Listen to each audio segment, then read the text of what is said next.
যন্ত্রণাদায়ক শাস্তি, আযাবের উপরে আযাব, আযাবের উপরে আযাব, ভাগিয়া যাওয়া বাবা যাবে না। আর জাহান্নামে যাওয়ার পরে জাহান্নামী ফেরেশতারা বলবে, কপাল পোড়া, এই জায়গায় এইছো গা, এই সইতে পারবি? আলাম ইয়াতিকুম নাযীর, তোদের কাছে কি আলেম ওলামা যায় নাই? তোদের কি আলেম ওলামারা বুঝাই নাই? তারা বলবে হ্যাঁ বুঝাইছিল। বলবে তাহলে নামাজ কেন পড়ো নাই, রোজা কেন রাখো না, আমার মাওলারে কেন ডাকো নাই? তখন বলবে বুঝি নাই, আসলে এভাবে হবে। আরে জাহান্নামীরা জাহান্নামে যাওয়ার পর মালিকের ডাকবে, ইয়া হাইয়ু ইয়া কাইয়্যুম ইয়া রহমানু ইয়া রহিম ইয়া গফফারু ইয়া সাত্তারু। কোটি কোটি কোটি কোটি বছর পর্যন্ত ডাকবে, আমার আল্লাহ সাড়া দেবে না। এরপরে আবার ইয়া আল্লাহু ইয়া আল্লাহ, কোটি কোটি বছর পর্যন্ত ডাকবে, আমার আল্লাহ কোনো ডাকের সাড়া দেবে না। আর জমিনের ভিতরে বইসা যদি একবার আমার আল্লাহরে আল্লাহ বইলা ডাক মারো, আরে একবার না, আমার মাওলা ওয়াদা করছে 10 বার জবাব দেব। আর জাহান্নামে গিয়া কোটি কোটি বছর ডাকবা, আমার আল্লাহ সাড়া দিবে না।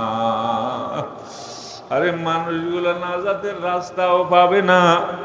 আহারে অনেক আল্লাহর বান্দারে বাবা জাহান্নামীরা গাধার মতো চিল্লাবে, আরে নাজাতের রাস্তা নাই। আহারে জাহান্নাম থেকে হাদিসের মধ্যে আসছে, একটা আল্লাহর বান্দা সিটটা উপরে পড়বে, চিল্লাবে বাঁচাও বাঁচাও বাঁচাও আল্লাহ। আল্লাহর পক্ষ থেকে ফেরেশতারা জিজ্ঞাসা করবে, কিরে তুই চিল্লাও কা?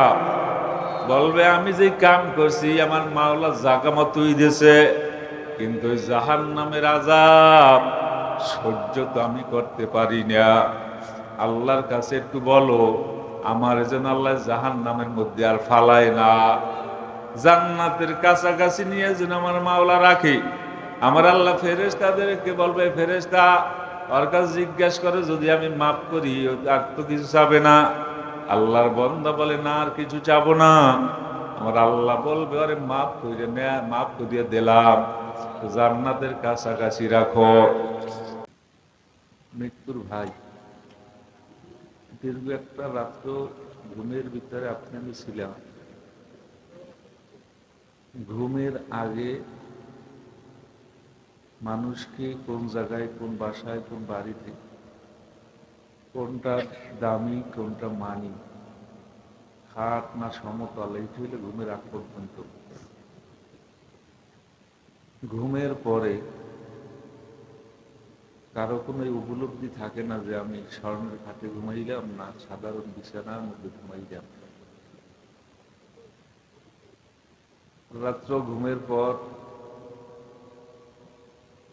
আজকে বিভিন্ন জায়গায় খবর নিয়ে দেখবেন অনেক আল্লাহর বান্দা রাত্রে দিব্যি সুস্থ মানুষ ঘুমাইছে ফজরের সময়, আর ঘুমের থেকে জাগতে পারে নাই।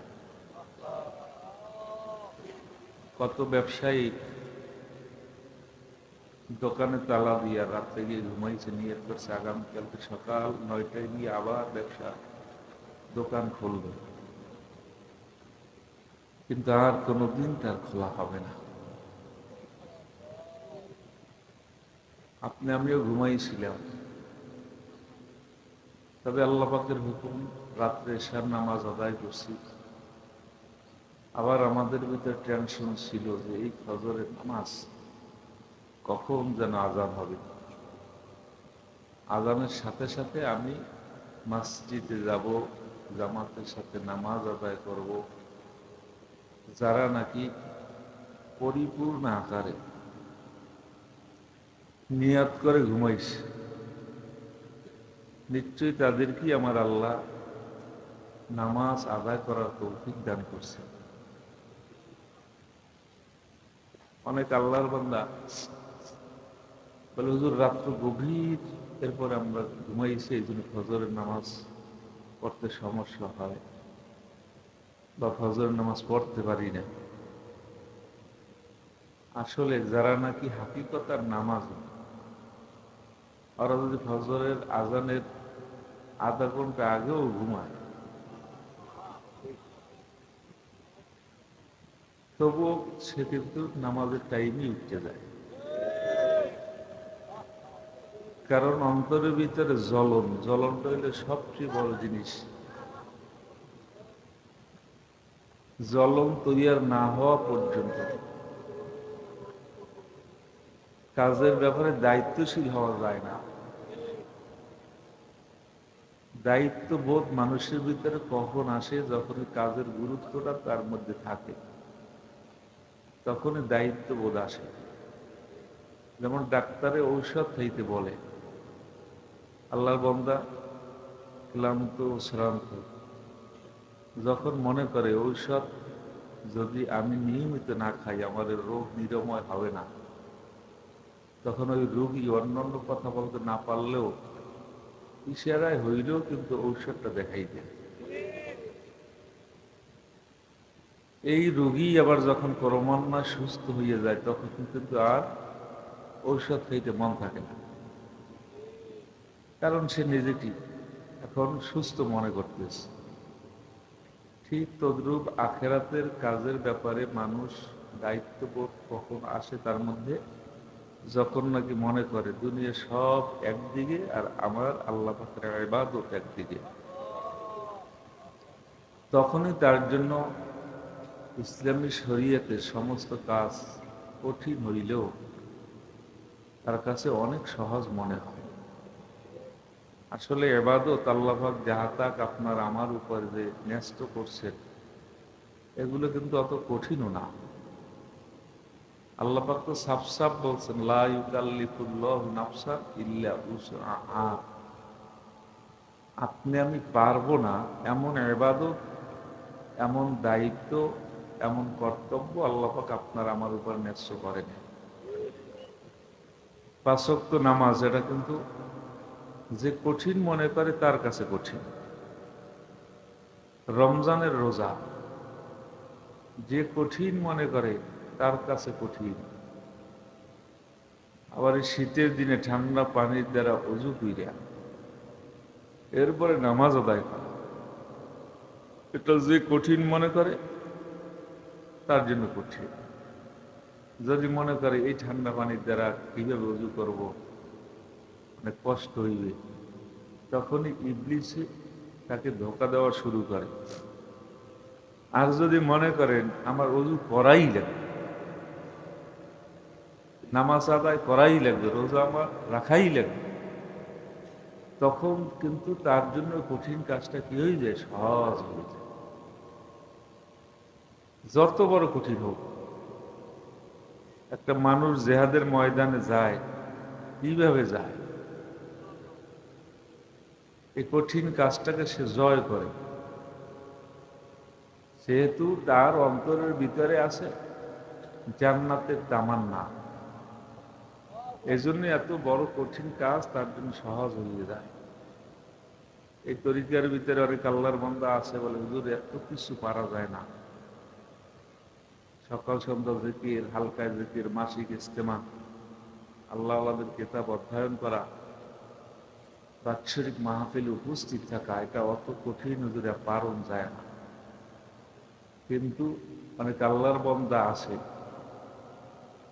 ইল্লে মাশাল্লাহ, তবে সংখ্যায় খুব কম মনে হইতেছে, যাদের পাঁচ ঔষধ নিয়মিত আদায় করে।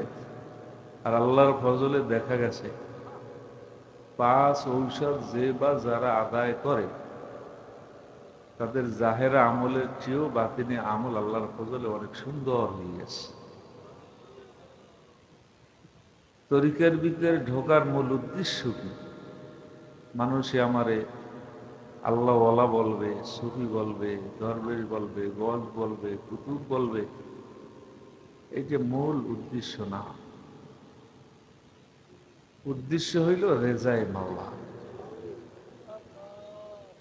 আল্লাহর রেজামন্দি হাসিল করা।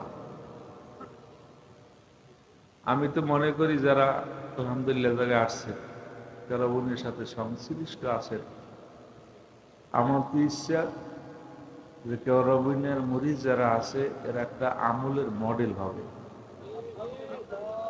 এখন যদি আমি চাই, আপনারা যদি না চান, এটা তো কোনোদিন সম্ভব না। এই জন্য আমলের মডেল আপনাকে আর আমাকে গঠন করতে হবে। জীবন আল্লাহ পাক যতদিন রাখেন, যত নেকের কাজ আছে, নেকের কাজ না ছাড়া, গুনার কাজ না করা। আব্দুল কাদের জিলানী রহমাতুল্লাহর ঘটনা আপনাদের জানা আছে। এক আল্লাহর বান্দা অনেক দূর দূরান্ত থেকে সফর করিয়া ক্লান্ত শ্রান্ত ধুলায় দূষরিত আব্দুল কাদের জিলানী রহমাতুল্লাহ আলাই মজমার মধ্যে আসতেছেন একটা বাগানের ভিতর দিয়া। ওই বাগানের মালিক জিজ্ঞেস করতেছে, ভাই যান কি, আপনার তো অনেক ক্লান্ত শ্রান্ত মনে হইতেছে, ধুলোয় দূষরিত। তখন আল্লাহর বান্দা জবাব দিলেন যে আমি যাই আব্দুল কাদের জিলানী রহমাতুল্লাহ আলাইহির দরবারে নসিহত শোনার জন্য। আল্লাহর বান্দা গেলেন, যাওয়ার অল্প সময় পরই আবার সে ব্যাক করল। ওই বাগানের ভিতর থেকে আবার সে রওনা দিয়েছে। মালিক জিজ্ঞেস করে, আসলেন, আপনি বললেন যে নসিহত শোনার জন্য, আবার এখনই যাইতেছেন? আল্লাহর বান্দা বলে, আমার নসিহত হয়ে গেছে।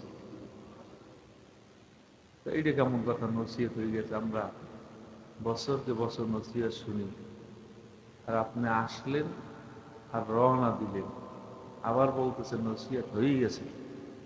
তখন আল্লাহর বান্দা বলে, আমি যখন নাকি হযরতের দরবারে গিয়ে দাঁড়ালাম, আমি শুনতেছি হযরত নসিহত করতেছে, জীবনে কোনোদিন নেক ছাড়বে না, গুনার কাজ করবা না। আমার জীবনেতে এই দুইটা কথার উপরে আমল করলেই তো আমি ধন্য।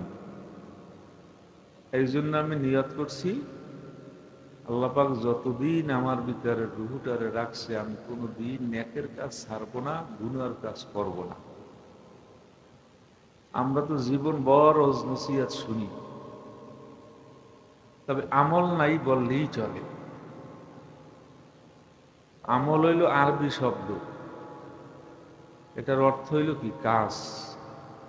এটার অর্থ কি? কাজ আবার দুই প্রকার, একটা হইল ভালো কাজ, আর একটা হইল খারাপ কাজ। নামাজ পড়লে নেক হয়, নেক অর্থ কি? ভালো। নেক অর্থ কি? ভালো। অর্থাৎ আল্লাহ যত হুকুম করছেন, রসুল যত সুন্নাত বা আদর্শ আমাদেরকে শিক্ষা দিয়েছেন, এগুলো সব হইল ভালো। আর ভালোর বিনিময়ে আল্লাহ পাক দেন কি? সব বা নেক, সব। যেইটা দুনিয়ার কোনো বাজারে চলবে না, এইটা চলবে আখেরাতের বাজারে। আবার যেটা গর্জিত কাজ, যেইটাকে বলি গুনাহ, এইটি অপছন্দনীয়, এইটাই মানুষের জন্য গায়রে নাফে, এটা মানুষের জন্য উপকৃত হতে পারে না। আল্লাহ যে সমস্ত হুকুম আহকাম করছেন আপনার আমার সুবিধার জন্য, অসুবিধার জন্য না, নাকি? আল্লাহ কি আপনার আমার খারাপ চায় না ভালো চায়? আল্লাহ কি জাহান্নামে যেতে চায়? আল্লাহ পাক কিন্তু জান্নাতি দিতে চায়। আল্লাহ পাক যদি জান্নাত দিতে না চাইতেন, তাহলে জান্নাতের স্তর 8টার কথা বলতেন না। জাহান্নাম হইল 7টা, আর জান্নাত হইল 7 বড় না 8 বড়। তাহলে আর দ্বারা বোঝা যায় কি আল্লাহ পাক জান্নাতি দিতে চায়। কিন্তু আপনি আমি বদনসিব, মনে হয় যেন আরে দিয়েছি, আমরা জান্নাতে যাবই না, জাহান্নামে যাব। তো আমরা যদি একটু সচেতন হই আমলের ব্যাপারে, আশা করা যায় আপনার আমার জীবনের মোড়টা ঘুরতে সময় লাগবে না। এই জন্য আজমিল জজমের দরকার, যে দুনিয়ার কাজ যতই আমার সামনে আসুক, দুনিয়ার কাজ আর আখেরাতের কাজ, আখেরাতের কাজটা আগে করা যায়, এরপরে দুনিয়ার কাজ। দুনিয়া যে লাগবে না এমন না। হাকিমুল উম্মাহ হযরত আশরাফ আলী থানভী রহমাতুল্লাহ আলাই তিনি বলছেন, একটা নৌকা চলতে হইলে পানির দরকার, গাড়ি চলতে হইলে রাস্তার দরকার। গাড়ি চলে রাস্তায়, নৌকা চলে পানিতে। নৌকা কোনোদিন রাস্তায় চলে না, গাড়ি কোনোদিন পানিতে চলে না। তাহলে নৌকা চলার জন্য যেভাবে পানি শর্ত, একটা মানুষের 3.5 হাত বডি দুনিয়ার বাজারে চলতে হইলে অর্থের সেভাবে দরকার। দুনিয়াও লাগবে, দুনিয়া ছাড়া হবে না। কারণ আল্লাহ আপনাকে আমাকে পেট দিছে, ক্ষুধা দিছে, কাম দিছে, রিপু দিছে। এখন আপনার আমার ভিতরে কিছু গুণ আছে, ভালো গুণ, কিছু আছে খারাপ গুণ, দুইটার সমন্বয় মানুষ। এই জন্য তো আল্লাহ পাক কয়েকটা কসম খাইয়ের পরে বলছে, হাল হামাহা ফুজুরহা ওয়া তাকওয়াহা, দুইটা শক্তির সমন্বয় করছে। একটা হলো নেক কাজ করার শক্তি, আর একটা হলো বদ কাজ করার শক্তি।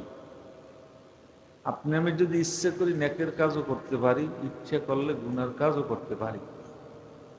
এখন এই ন্যাক আর বদ, এই দুই কাজ করার যে আমার আল্লাহ শক্তি দান করছে, ইচ্ছে করলে নেকের কাজ করতে পারি, আবার ইচ্ছে করলে গুনার কাজ করতে পারি। আপনি আমি যদি মসজিদে যাই, দুনিয়ার কেউ আপনাকে আমাকে বাধা দেবে না। আবার যদি সিনেমার হলে যাই, তাও দুনিয়ার কেউ বাধা দেবে না।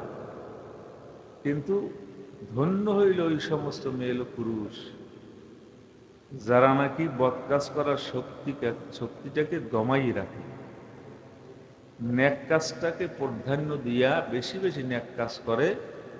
ওই আল্লাহর বন্দা হইল কামিয়াব। জোরে কান সুবহানাল্লাহ। নেক কাজ করা ছাড়া মাওলার জান্নাতে যাওয়ার কোনো কায়দা নেই। ইমানের পরে নেক কাজের মূল্য, ইমান নাই নেকের কোনো মূল্য নেই। এই জন্য আমাদের সকলের সচেতন হওয়া দরকার। আমরা বিশ্বাস করি আমাদের ইমানে কোনো ভেজাল নাই, ভেজাল মুক্ত ইমান। এরপরও ভেজাল কিছু কিছু ক্ষেত্রে আছে। আমরা হয়তো কেউ বুঝতে করি, কেউ না বুঝতে করি। তবে আল্লাহ পাকের উপরে পরিপূর্ণ আস্থা। সর্বময় ক্ষমতার মালিক একমাত্র আল্লাহ। এই বিশ্বাসটা অন্তরের ভিতর বদ্ধমূল করা, বিপদে ধৈর্য না হারানো, গুনার কাজ হয়ে গেলে নৈরাশ না হওয়া। কারণ আল্লাহ পাকের দরবারটা নৈরাশের দরবার না। লা তাকনাতু মির রাহমাতিল্লাহ ইয়া আইয়ুহাল্লাযীনা আমানু তুবু ইলাল্লাহি তাওবাতান নাসুহা। খবরদার, গুনাহ হইবে মানুষের ভিতর থেকে, এইটাই স্বাভাবিক। আমরা কিন্তু ফেরেশতা না। ফেরেশতাদের ভিতরে গুনার কাজ করার কোনো স্পৃহা নাই, গুনাহ করবেই বা কেন? আর আমাদের ভিতরে গুনার কাজ করার স্পৃহা আছে। এই জন্য গুনাহ সংঘটিত হবে। হাদিসের মধ্যে আছে, এই জনগোষ্ঠী, এই জাতি যদি গুনার কাজ না করত, সবাই শুধু নেক কাজ করত, আল্লাহ জনগোষ্ঠীকে ধ্বংস করে দিত। আবার একটা জনগোষ্ঠী আমার আল্লাহ জমিনের মধ্যে পাঠাতেন, যে জনগোষ্ঠী গুনাহ করে, গুনাহ হইয়ে যায়, আবার মালিকের দরবারে তওবা করে। কারণ আল্লাহ হলেন গফুর ও গফফার, রহিম ও রহমান। বান্দা যদি গুনাহ নাই করে, আল্লাহ পাক গফুর ও গফফার নামের যে সিফাত বা গুণ, এটা কিভাবে কার্যকর করবে? সুতরাং আল্লাহ বলেন কি, লা তাকনাতু মির রাহমাতিল্লাহ, আমি আল্লাহর রহমত থেকে নৈরাশ হইও না। তুবু ইলাল্লাহি তাওবাতান নাসুহা, তোমরা তওবা করো খাঁটিভাবে খালেজভাবে। তওবা শব্দের অর্থ কি? কথা হয় না, ফিরে আসা। কাজ এইটা হয়ে গেছে, আমি তওবা করলাম, তুবতুল আন আস্তাগফিরুল্লাহ। গুনার কাজ করে শুধু আস্তাগফিরুল্লাহ বলার নাম তওবা না। অন্তর ভিতরে যে আবার করব, মানে তওবা করা লাগে, আস্তাগফিরুল্লাহ রাব্বি মিন কুল্লি যামবি ওয়া আতুবু ইলাইহি লা হাওলা ওয়ালা কুওয়াতা ইল্লা বিল্লাহ। আবার যাই হেঁটে শুধু আল্লাহ। এটা কি তওবা হইছে? ধরে কইয়ে চোরা চুরিও করতে আছে, চুরি করিয়া এই চোরা দেখতে চুরি করার আগে কিন্তু আল্লাহ বিল ধরে, আল্লাহ ধরা না খায় নাকি খাওয়া। চুরি করতে যাওয়ার আগে আল্লাহ বিল ধরে, আল্লাহ আমি ধরা না খাই।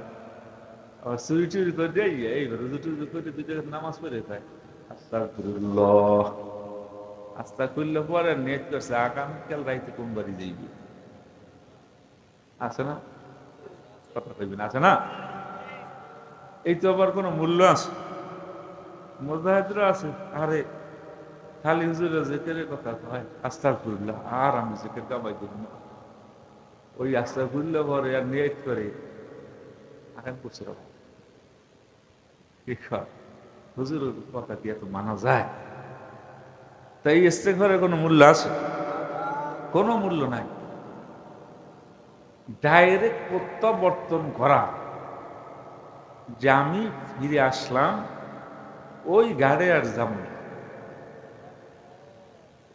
মানুষ দুনিয়ার ব্যাপারও যেই জায়গায় গিয়া হোঁচট খাইয়ে পড়ে যায়, হাত ভাঙে পাও ভাঙে, তখন কিন্তু ওই আল্লাহর বান্দা পরবর্তী সময় ওই জায়গায় দিয়ে গেল, তখন বলে কি এই জায়গায় দেন পাচার খাইয়ে পাও ভাঙছিল, এই জায়গায় খুব সাবধান নারিস, এই জায়গায় খুব সাবধান। ওই দেখবেন অনেক ক্ষেত্রে রাস্তা আছে, রাস্তা দিয়ে হাঁটে, অনেক জায়গা আছে পিচ্ছিল, মনে হয় না যেটা পিচ্ছিল, পাড়ার দিতে দেরি দেরি, কাইতি করতে দেরি নেই। মানুষ যে যেই জায়গায় গিয়া হোঁচট খায়, একটা মোমেনের হোঁচটের অর্থ কি? যেই পয়েন্টে গিয়া গুনার কাজ হয়, এইটা সবচেয়ে বড় হোঁচট। ওই পয়েন্টে যাওয়ার আগেই সে সোচ্চার হয়ে যায়। গাড়িওয়ালারা গাড়ি চালায়, এই গাড়ি রাস্তায় চলতে চলতে চলতে চলতে সে এমন অভ্যস্ত হয়ে যায়। মোটরসাইকেল খাস করে যারা চালায়, পরিচিত রাস্তা তার কিন্তু সব মুখস্থ, কোন জায়গায় বিড আছে, কোন জায়গায় ভাঙ্গা আছে, ওখানে দেখছে সব বুঝে এটা যাই বেরোতে পারে। আমার কি দেখায় সামনে বিড আছে, কি বলে না বলে। আর যে নতুন ড্রাইভার, উনি ভয় ভয় ভয় ভয় টাইম নিয়ে পারে না, কারণ ওনার আতঙ্কে কাজ করে। সামনে কখন আবার বিড মারে, বিড আছে, বিড মারি দিল, কাম শেষ। এই জন্য যারা মোমেন, আল্লাহ পাকের রাস্তাটা তাদের জন্য স্পষ্ট, সুস্পষ্ট। কোরআন এবং হাদিস দ্বারা এই রাস্তায় চলতে গিয়ে কখনো ভাঙ্গা, কোন জায়গায় খাওয়া, কোন জায়গায় বিড়ি আছে, যাদের কাছে আপনারা যান, শরণাপন্ন হন, তারা তো বাতাই দেয় খবরদার, ইন্ডিয়া অমুক জায়গায় গেলে এই সমস্যা আছে, অমুক জায়গায় গেলে এই সমস্যা আছে। ওই একবার উত্তরবঙ্গে মাহফিল গেছি, সে সময় গাড়ি কিনে নেয়। আমি সৈয়দপুর মাহফিল করছি একেবারে প্রত্যন্ত এলাকায়, পরের দিন মাহফিল খুলনা সম্ভবত, রাত্রি আসতে হইবে, এমন কুয়াশা, আবার কোনো কায়দা নাই মোটর সাইকেল। আর যে এক মাস্টার মোটর সাইকেলের ড্রাইভার, হুজুর আমার মাফ করে না, আমি যেতে পারবো, কুয়াশার মধ্যে আর ডাকাতিও আসেন, আমার দেওয়া হইবে না, আমাকে অন লাগবে, নাহলে আমি কালকে মাহফিল ধরতে পারবো না। কারণ মাস্টার মানুষ হতবম্ব হয়ে গেছে, কিভাবে যাবো কর, এক তো কুয়াশা আর ডাকাইত থাকে। আমি তাওয়াক্কাল তো আল্লাহ, এইটা যে নামছি পর হইতে আল্লাহ কোন ঠেয় নাই। দিনের দায়ী যারা, এরা তো চলেই যাইছে নাকি করে, আল্লাহ পাক কিন্তু সকলকে হেফাজতে রাখতেছে। আমি তো পিছনে, আমি তো নিজাম ভাই সেও ছিল, নিজাম ভাইয়ের মাঝে দিয়ে আমি পিছিয়ে বইছি, ওনার তো পাইপতলাটা খুললে আমার দেখে। এরপরে আমি বলছি আপনি চালাইবেন, ঢাকায় যদি সামনে পড়ে আমি আপনার থামান থামান করলে আপনি জোরে চালাইবেন, আর যদি জোরে চালান হলে আপনি থামাইবেন। তারপর যা আছে আমি ব্যবস্থা করব। আমি বেশি বইছি ঠিক, কারণ উনি কতক্ষণ চালাই গাড়ি তো থামাইস হুজুর না, আমার মনে ভালো পায় না। আমি দূর মেয়া, খালি ঘুরি ঘুরি একটা কথা। তাওয়াক্কাল তো আল্লাহ, আল্লাহর উপর ভরসা করে আপনি টান দেন। আলহামদুলিল্লাহ আমরা গন্তব্যও বসলাম।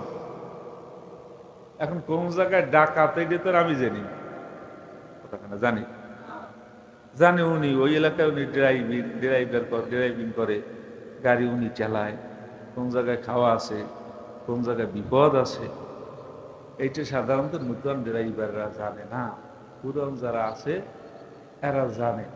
কেউ গেলেও কেউ কিন্তু সাবধানে যাইয়ে, খবরদার, বান্দা ছিল খারাপ না, ডাকাতও কিন্তু বারবার ও জায়গায় আক্রমণ করে। ঠিক তদ্রুপ তরিকাপন্থী যারা আছে, একজন পীরের কাজ কি? এত ব্যবসা না আমাদের। কোরআন হাদিস দ্বারা বললে দেওয়ার, খবরদার সামনে অগ্রসর হও। পদে পদে কিন্তু ধোকা আছে। ইবলিস শয়তান ধোকা দেবে, নামাজিকে ধোকা দেবে, বড় নামাজি হাজিয়া যারা পাগড়ি বান্ধে, উনি যদি 5 হাত বান্ধে, ইবলিস শয়তান 22 হাত বান্ধে দেবে, ধোকা দেবে। বুঝতে পারি না আমি, আপনি বান্ধছেন কয় হাত? 5 হাত। ইবলিস শয়তান 22 হাত বান্ধবে, এইবার ধোকা দেবে। আপনি মুরিদ হয়েছেন 3 তসবি করার জিকিরের মুরিদ, ইবলিস শয়তান 15 তসবি করে এইবার আপনারে ধোকা মারবে। অর্থাৎ 5 কিলোমিটার আপনার সামনে যাইয়ে বইয়ে, রাসন দিয়ে বইয়ে, জাবরা দিয়ে ধোকা দিতে যা লাগে সব করবে। ইন্না শাইতানা আদুউল লি ওয়া আদুউল লাকুম, আমার আল্লাহ ঘোষণা করেন, খবরদার শয়তান আমি আল্লাহরও দুশমন, তোদেরও দুশমন। ইবলিস আল্লাহর সাথে দুশমনি করে কি করবে? আল্লাহর সাথে পারে? কথা কইয়েন। এরপর আল্লাহ পাক কেন ঘোষণা করলেন যে শয়তান আমারও দুশমন, তোদেরও দুশমন। আর শয়তানু আদুউল লিল মুতাকাল্লিম, আমার দুশমন, তোদেরও দুশমন। এখন আল্লাহ যে বললেন আমার দুশমন, আমার দুশমন বলার মানি তোরা আমার বান্দা, তোদের আমি বানাইছি, তোদেরকে বড় মায়া করি, তোদেরকে বড় মহব্বত করি, তোদেরকে বড় ভালোবাসি, তোদের জন্য আমি স্থায়ী বালাখানা, আরামের জায়গা, আবাদুল আবাদ, খালিদিনা ফিহা আবাদা, এই জান্নাত তোদের জন্য বানাইছি।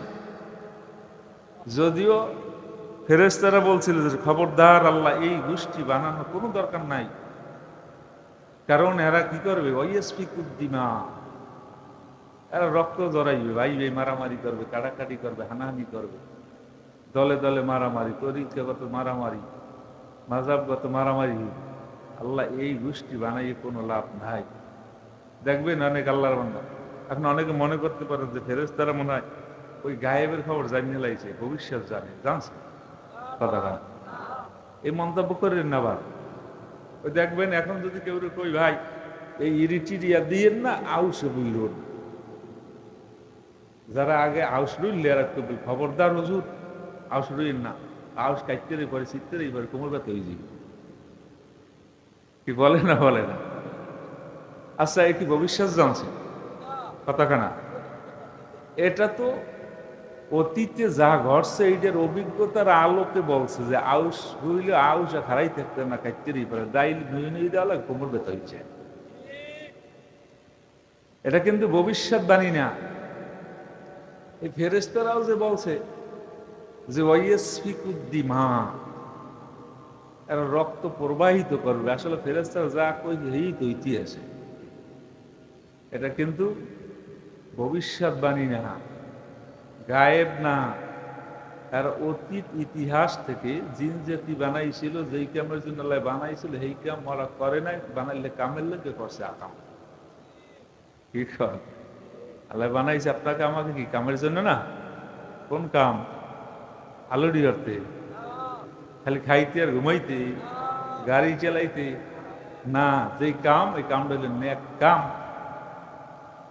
বদকাম করার জন্য, বদকাম কি বলা হয় আমাদের বরিশালে আঞ্চলিক ভাষায়? আকাম। এই জন্য আমিও কইছি আকাম আর কাম। আল্লাহ কাম করার জন্য বানাইছে, আকাম করার জন্য বানায় নাই। তাহলে ফেরেশতা তারা বলতেছে ওয়াসফিকুদ্দিমা, তারা রক্ত প্রবাহিত করবে,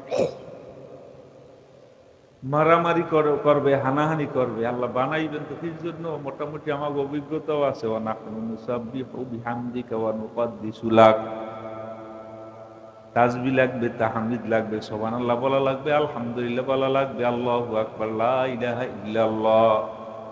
এটা আমরাই করি।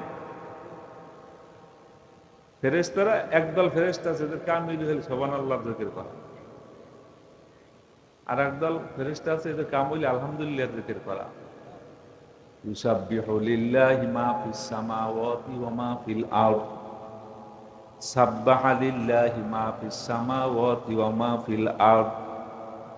আসমান এবং জমিনের মধ্যে যত মাখলুকাত আছে সব মাখলুকাতে আমার মাওলার নামের জিকির করে।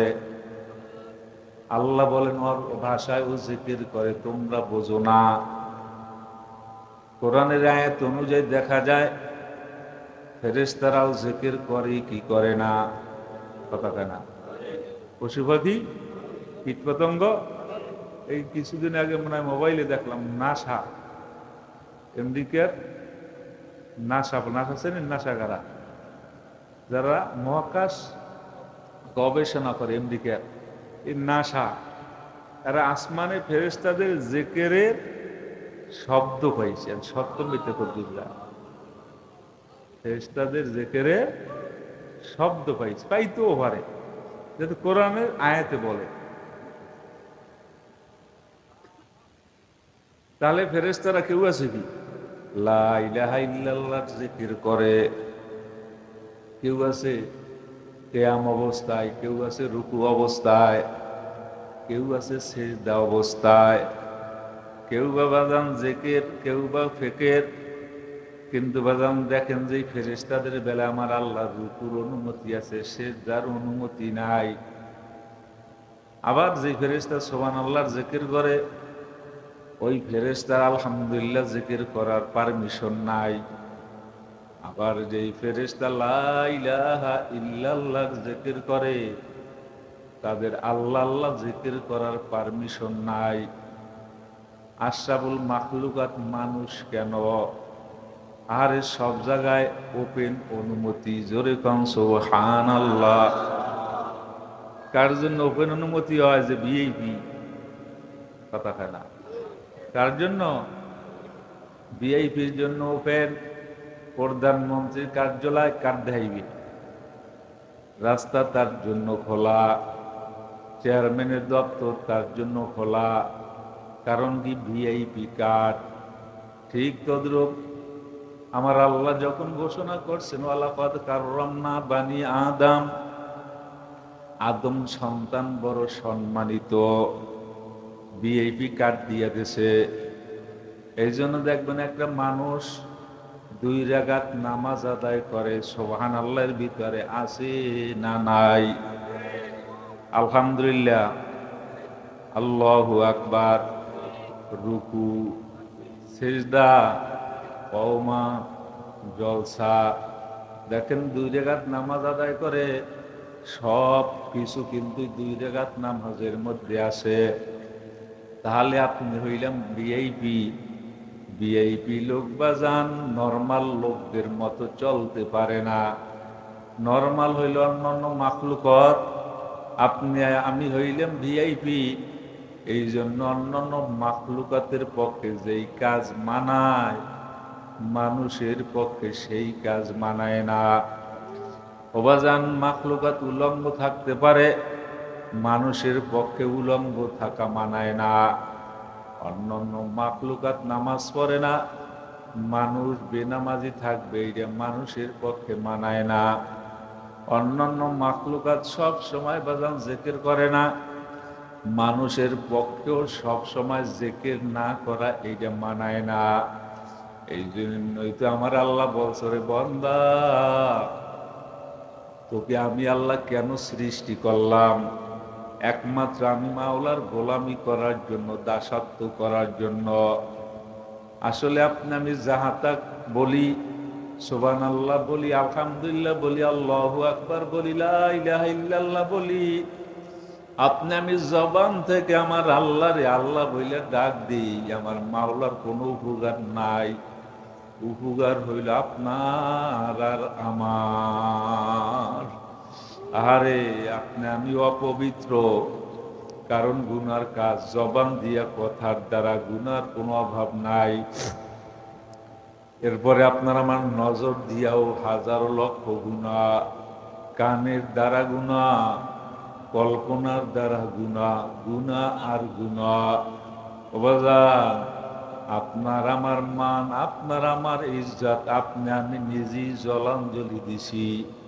এই জন্য বেশি বেশি যখন নাকি আল্লাহর বান্দা আলহামদুলিল্লাহ নামের জিকির করে, আরে আল্লাহর প্রশংসা করে, প্রশংসা করতে করতে করতে করতে আমার আল্লাহ খুশি হয়ে মানুষটাকে প্রশংসিত কইরা দেয়। আল্লাহর বান্দা আমার মাওলার মহত্ব বরত্ব সে প্রকাশ করে, আমার আল্লাহ খুশি হয়ে মানুষটাকে দুনিয়ার মানুষের উপরে মহত্ব দান করে। অবাজান, আপনি টাকার মালিক হতে পারেন, গাড়ির মালিক হইতে পারেন, চেয়ারম্যান হতে পারেন, এমপি হইতে পারেন, মিনিস্টার হইতে পারেন, যদি মালিকের পরিচয় আপনার আমার ভিতরে না থাকে, বাজান আপনার আমার দাম মোটেও নাই, মান মোটেও নাই। দুনিয়ার ভিতরে দেখবেন আম গাছের বড় দাম। কখন দাম হয়? যখন নাকি আম গাছে আম হয়। যেই আম গাছে আম হয় না, মালিকের কাছে আম গাছের কোনো মূল্য নাই। আরে তখন সে কুড়াল নিয়ে কাটা শুরু করে, এরপরে চলে, এরপরে চুলার মধ্যে দেয়। কারণ যেই ফল ওর থেকে আশা করি, ওইটা না দিলে ওইটার মূল্যায়ন কেউ করে না। ঠিক তদ্রূপ মানুষের বড় দাম, মানুষের বড় মূল্য কখন? বান্দা যখন আল্লাহ ওয়ালা হয়, মানুষটার বড় দাম, বড় মূল্য আমার মাওলার দরবারে, ফেরেশতাদের দরবারেও মানুষটার দামি হয়, মানি হয়। কিন্তু এই মানুষটার ভিতরে যদি আমার মাওলার ইবাদত না থাকে, এই মানুষটার দাম আমার মাওলার দরবারে মোটেও নাই। এই জন্য যারা নাকি আল্লাহ ওয়ালা, জাকিরিন, শাকিরিন, নামাজি, রোজাদার, কিয়ামতের ময়দানে আমার মাওলা এদের ইজ্জত লক্ষ কোটি গুণে বাড়াইয়া দেবে। এরপরে মাওলা জান্নাত দান করবে। আর যাদের ভিতরে মাওলা মালিকের পরিচয় নাই, আমার আল্লাহ ফেরেশতাদের ডাক দিয়ে বলবে, এই যে অকেজো বান্দা, খুজুহু ফাগুল্লো, অরে ধর, অরে বান। এরপরে ওই চুলার মধ্যে দিয়ে আমার মাওলার চুলার নাম হইল জাহান্নাম। ফেরেশতারা তখন নাফরমান বেঈমানদারে ধরবে, এরপরে শিকল দ্বারা বানবে। কেমন বান্দা বানবে? বাবা শূন্য যাও, আহারে বিদায় তো হবা, আবার অগ্রাণ মাস পর্যন্ত বাঁচবেন, আবার আসবেন, অনেক দূরের কথা। বাজান দুনিয়া থেকেও তো বিদায় হব। আরে একবার যদি কবরে যাইয়া আখিরাতের কিছু দেখতে হইল, দ্বিতীয়বারে যদি আবার ফেরা যাইতো, কাজা কাফারা কিছু করা যাইতো। কিন্তু বাজান যেই যায় আর ফেরে না। আপনি আমিও যাব, আর কোনোদিন ফেরবো না। আরে শুধু সংসার, ব্যবসা বাণিজ্য, জমি জমা, হালুটি। আরে ব্যবসার জ্বালায় বাজান তুমি মাওলার হুকুম নামাজ আদায় করতে পারো না। বাজান টাকার জ্বালায় আমার মাওলার জিকির কর বাবাজান, তাও পারো না। কিন্তু যখন আপনার আমার রুহুটা বাহির হইয়া যাইবে, বাবাজান কোথায় থাকবে তোমার ব্যবসা? কোথায় থাকবে আপনার আমার দাম? কোথায় থাকবে মান? না দামও নাই, মানও নাই। আহারে এখন তো জিকির করতে বলা হয়, সময় পাই না, আবার পরিমাণ যা দেওয়া হয় সে পরিমাণও জিকির করি না। যাদের মধ্যে জিকির নাই ভালো কইরে শোনো, দাকাইকুল আখবার নামক কিতাবের ভিতরে আসছে কিয়ামতের ময়দানে মানুষদেরকে ফেরেশতারা বাঁধবে, মুখ দ্বারা শিকল ঢুকাইয়া অবাজান পায়খানার রাস্তা দিয়ে বাইর কই দিয়া, এরপরে বাজান শিকলে টান মারবে, কোমরের উপরে একখান লাথি মারবে, কোমরের উপর লাথি মারিয়া কোমর ডারে ভাঙ্গিয়া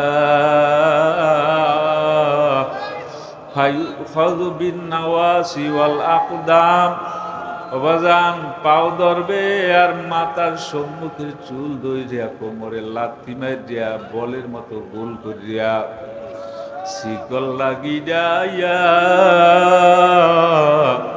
ওই নাফরমান বেঈমানদারে জাহান্নামের মধ্যে বাজান ফালাইয়া দেবে। ও বাজান ভাগবাকুই আমার মাওলা ঘোষণা করবে, আইনে মাতা ফির রে নাফরমান, নামাজে গুনে বাগজিলি পারলে আজকে ভাগ্যে যা, রোজায় গুনে বাগজিলি পারলে আজকে বাগিয়া যা, আল্লাহ আল্লাহদের মজমায় গুনে উঠছিলি বাগজিলি বউ নাই, যা আজকে পারলে ভাগিয়া যা, মসজিদে গুনে বাগজিলি আজকে পারলে বাগিয়া যা, বাগার জাগা পাবানা।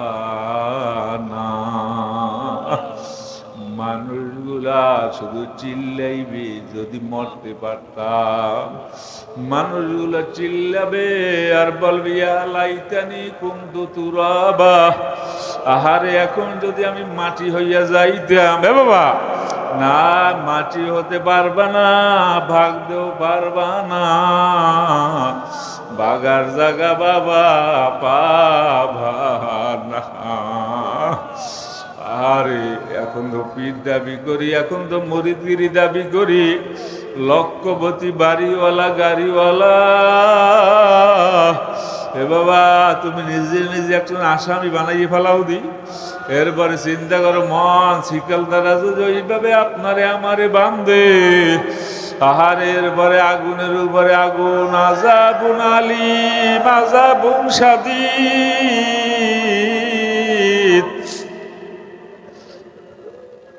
যন্ত্রণাদায়ক শাস্তি, আযাবের উপরে আযাব, আযাবের উপরে আযাব, ভাগিয়া যাওয়া বাবা যাবে না।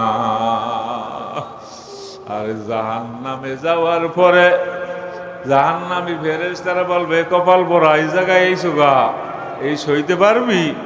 আলাম ইয়াতিকুম নাযীর, তোদের কাছে কি আলেম ওলামা যায় নাই? তোদেরকে আলেম ওলামারা বুঝায় নাই? তারা বলবে হ্যাঁ বুঝাইছিল। বলবে তাহলে নামাজ কেন পড়ো নাই, রোজা কেন রাখো না, আমার মাওলারে কেন ডাকো নাই? তখন বলবে বুঝি নাই, আসলে এভাবে হবে। আরে জাহান্নামীরা জাহান্নামে যাওয়ার পর মালিকের ডাকবে, ইয়া হাইয়ু ইয়া কাইয়্যুম ইয়া রহমানু ইয়া রহিম ইয়া গফফারু ইয়া সাত্তারু। কোটি কোটি কোটি কোটি বছর পর্যন্ত ডাকবে, আমার আল্লাহ সাড়া দেবে না। এরপরে আবার ইয়া আল্লাহু ইয়া আল্লাহ, কোটি কোটি বছর পর্যন্ত ডাকবে, আমার আল্লাহ কোনো ডাকের সাড়া দেবে না। আর জমিনের ভিতরে বইসা যদি একবার আমার আল্লাহরে আল্লাহ বইলা ডাক মারো, আরে একবার না, আমার মাওলা ওয়াদা করছে 10 বার জবাব দেব। আর জাহান্নামে গিয়া কোটি কোটি বছর ডাকবা, আমার আল্লাহ সাড়া দিবে না। আরে মানুষগুলো নাজাতের রাস্তাও পাবে না। আহারে অনেক আল্লাহর বান্দারে বাবা জাহান্নামীরা গাধার মতো চিল্লাবে, আহারে নাজাতের রাস্তা নাই। আহারে জাহান্নাম থেকে হাদিসের মধ্যে আসছে, একটা আল্লাহর বান্দা সিটটা উপরে পড়বে, চিল্লাবে, বাঁচাও বাঁচাও বাঁচাও। আল্লাহ, আল্লাহর পক্ষ থেকে ফেরেশতারা জিজ্ঞাসা করবে, কিরে তুই চিল্লাও কা? বলবে আমি যে কাম করছি আমার মাওলা জাগা মতোই দিয়েছে, কিন্তু ওই জাহান্নামের আযাব সহ্য তো আমি করতে পারি না। আল্লাহর কাছে একটু বলো আমার যেন আল্লাহ জাহান্নামের মধ্যে আর ফালায় না, জান্নাতের কাছাকাছি নিয়ে যেন আমার মাওলা রাখে। আমার আল্লাহ ফেরেশতাদেরকে বলবে, ফেরেশতা ওর কাছে জিজ্ঞাসা করে যদি আমি মাফ করি আর তো কিছু চাবে না। আল্লাহর বান্দা বলে না আর কিছু চাবো না। আমার আল্লাহ বলবে আরে মাফ করে নে, মাফ করিয়ে দিলাম, জান্নাতের কাছাকাছি রাখো। আল্লাহর বান্দা জান্নাতের কাছাকাছি থাকবে, ওই জায়গা বসে জান্নাতের ভিতরে পরিবেশটা দেখা যাবে। আল্লাহর বান্দার এমন আশা, আবার ওই জায়গায় বসে চিল্লাবে। ফেরেশতারা বলবে কি হইছি, তুমি না বললা কিছু বলবা না? বলবে আল্লাহর কাছে একটু বলো, জান্নাত তো পাবই না। জান্নাতের নাজ নেয়ামত মোটামুটি জায়গা থেকে অনুমান করা যায়। আমার আল্লাহ যেন আরেকটু জান্নাতের কাছাকাছি আমারে রাখে। আল্লাহর দরবারে বলবে, আল্লাহ বলবে বান্দাকে বলো আমি দেব, কিন্তু আর যেন কিছু চাই না। বলে না কিছু চাবো না। আমার আল্লাহ জান্নাতের দরজার কাছে রাখবে। ভিতর থেকে হুর গিলমানদের করুণ সুরে গানের আওয়াজ, আনন্দ উল্লাস, জান্নাতের সুগেরান। আহারে আনন্দ আহলাত উল্লাস যাহা তাক মোটামুটি দেখাও যায়, শোনাও যায়। এইবার আল্লাহর বান্দা আবার আমার আল্লাহরে ডাকবে। ফেরেশতারা বলবে ব্যাপার কি, আবারও কেন ডাক দাও? জান্নাত তো নসিবে নাই, জান্নাতে ঢুকাইয়া যেন একটা কর্নারে আমারে বসাইয়া দেয়। আল্লাহ পাক বলবে আমি বড় দয়াবান। এ ফেরেশতা যা, বুঝি বান্দা জান্নাতে যাইতে চায়, যা বান্দারে বলো ওর জন্য 10 কান দুনিয়ার সমান একটা জান্নাত আমি আল্লাহ বরাদ্দ দিলাম। আল্লাহর বান্দাকে যখন বলবে, আল্লাহর বান্দা বলবে কি উপহাস করো? ফেরেশতারা বলবে না না উপহাস করি না, যাও জান্নাতের মধ্যে যাও, খালিদিনা ফিহা আবাদা, আর অনদি অনন্তকাল জান্নাতের ভিতরে ঢোকো, জান্নাতের ভিতরে অবস্থান করো। আবার জাহান্নামীরা জাহান্নামের ভিতরে চিল্লি করার পরে জিবরিল আমিন যাবে জাহান্নাম পরিদর্শন করার জন্য। আর জিবরিল ফেরেশতার চেহারাটা বড় ভালো। যখন জাহান্নামের মধ্যে পড়বে, বাজান ভালো কইরা শোনো, আমার আল্লাহ এক এক ফেরেশতাকে এক এক কোয়ালিটির বানাইছে। মালিক ফেরেশতার কোয়ালিটি এমন ভয়াবহ, যত জাহান্নামীরা জাহান্নামে যাবে, আরে মালিক ওই জাহান্নামের দারোগা ফেরেশতার হাত কতগুলা, প্রত্যেক জাহান্নামীর ঘেড়িটা হাত দিয়া ধরবে, এক হাত দিয়া একটা জাহান্নামীরই ধরবে। ও বাবা ভাগার জাগা পাবা না। জিবরিল আলাইহিস সালাতু ওয়াস সালাম যখন জাহান্নামটা পরিদর্শন করার জন্য ওই জাহান্নামের ভিতরে ঢুকবে, জাহান্নামীরা জিবরিলকে দেইখা বাজান আশাবাদী হবে। মালিক ওই দারোগা ফেরেশতাদের ডাক দিয়া বলবে, ও মালিক ফেরেশতা, এই লোকটা কি, চেহারাটা বড় ভালো। মালিক ফেরেশতার ডাক দিয়া বলবে তোমরা কি চেনো না? বলবে না আমরা চিনি না। মালিক ফেরেশতার ডাক দিয়া বলবে এ হইল আখিরি জমানার নবীর পিয়ন, আল্লাহর পক্ষ থেকে কোরআন নিয়ে যাইতো, এর নাম হইল জিবরাইল। বলবে তাই নাকি? যখন নাকি মালিক ফেরেশতার ডাক দিয়া বলবে এ হইল পিয়ন, তখন জাহান্নামীরা ডাক দিয়া বলবে ভাই জিবরাইল, আমাদের সংবাদটা একটু আখিরি জমানার নবীর কাছে বলিও, জাহান্নামের আযাব সহ্য করতে পারি না। জিবরিল আলাইহিস সালাতু ওয়াস সালাম হয়রান পেরেশান হইয়া যাবে, চোখ বাইয়ে বাইয়ে পানি পড়বে। ওই জায়গা থেকে এক দৌড়ে আল্লাহর হাবিবের কাছে যাবে। আল্লাহর হাবিব সাল্লাল্লাহু আলাইহি ওয়াসাল্লামের কাছে দাঁড়াইয়া, জিবরিলের চেহারাটা বিবর্ণ, চোখ বাইয়ে বাইয়ে পানি পড়বে। আল্লাহর হাবিব জিজ্ঞেস করবে, ভাই জিবরাইল, ব্যাপারটা কি? আপনার চোখ বাইয়ে পানি কেন পড়ে? জিবরিল ডাক দিয়ে বলবে, ইয়া রাসূলুল্লাহ, ইয়া হাবিবাল্লাহ, আমি যে অবস্থা দেখছি, আপনি যদি সেই অবস্থা দেখতেন, আপনিও কান্না থামাইতে পারতেন না। আল্লাহর নবী বলবে, তো ভাই জিবরাইল, তুমি কি দেখছো? জিবরিল ডাক দিয়ে বলবে, ইয়া রাসূলুল্লাহ, ইয়া হাবিবাল্লাহ,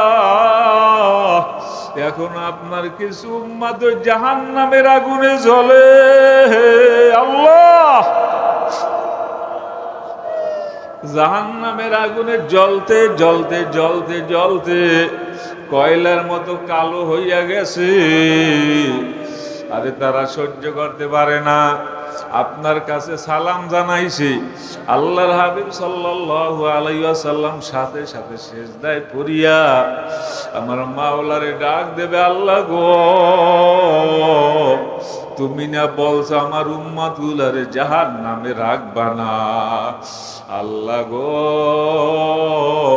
আমার উম্মতগুলারে জাহান্নাম থেকে বাইর করিয়া দাও। এ গরিবেরা, ওই জাহান্নামের আযাব সহ্য করতে পারবা নি? না বাবা, পারবা না। ও বাজান, তুমি যদি জান্নাতে যাও, তোমার স্ত্রী যদি মাওলার জাহান্নামে যায়, তুমি মানবানি? না বাবা, মানার তো কথা না। তাহলে তুমিও নামাজি হও, তোমার স্ত্রীটারও নামাজি বানাও, তুমিও জিকির করো, স্ত্রীটারও জাকিরিন বানাও। ও বাজান, তুমিও কান্দো, স্ত্রীটারও কান্দো, না ওলি বানাও।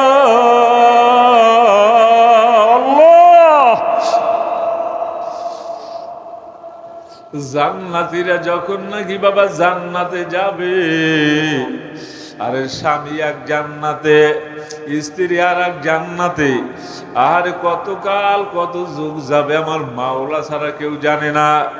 হঠাৎ করে স্বামীর খেয়াল এসে যাবে, দুনিয়ার ভিতরে তো আমার স্ত্রী ছিল, আমি গরিব ছিলাম, না খাওয়াইয়া রাখছি, আর বড় বাবার বাড়ি যায় না, আরে ভালো কাপড় চোপড় দিতে পারি নাই, এরপর বাবার বাড়ি যায় না, আমার সাথে অভিমান করে না, আমার খেদমত করছে। আবার স্ত্রীর স্মরণ পইরে যাবে, আরে আমার স্বামী ছিল গরিব, আহারে রোজা রাখছি, পেটটা পিঠের লগে লাগিয়ে গেছে, কোমরটা সামনে ঝুঁকে পড়ছে, এরপর রোজা ছাড়ে নাই, আহারে জিকির ছাড়ে নাই, পীরের দরবারে গেছে, চোখে পানি, চোখের পানি ছাড়া আমার মাওলার গোসা নিবারণ হবে না। ওই স্ত্রীও বলবে, আল্লাহ আমার স্বামী কই? ওই স্বামীও বলবে, আল্লাহ আমার স্ত্রী কই? আল্লাহ, আর ফেরেশতারা ডাক দিয়ে বলবে, পাগলা, তুই কি তোর স্ত্রী চাও? ওই আল্লাহর বান্দা ডাক দিয়ে বলবে, হা হা, আমি আমার স্ত্রীরে চাই। আবার স্ত্রী বলবে, আমার স্বামীরে আমি চাই। আল্লাহ আল্লাহ। আর জান্নাতের মধ্যে হঠাৎ করে আলোকিত হইয়া যাইবে। আহারে এইবার জান্নাতি ওই লোকটা তাকাই দেখবে একটা হুট, আরে দাঁড়াইয়া দাঁড়াইয়া মিসকি হাঁস মারছে, ওই দাঁতের থেকে যে আমার মাওলার নূর বাহির হইছে, ওই নূরের আলোতে জান্নাতটা আলোকিত হইয়া গেছে। এইবার আল্লাহর বান্দা দৌড় দেবে হুরের কাছে, হুরের কাছে যাওয়ার পরে আলিঙ্গন করবে, কত